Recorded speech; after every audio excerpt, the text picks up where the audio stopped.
بسم اللہ الرحمن الرحیم ان اللہ لا یغفر ان یشرک بہ ویغفر ما دون ذلک لمن یشاء ومن یشرک باللہ فقد افتری اثما عظیما۔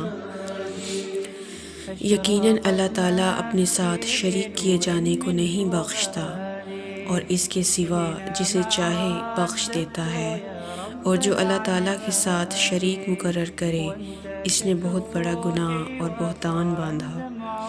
سورہ نساء سورہ نمبر 4 آیت نمبر 48۔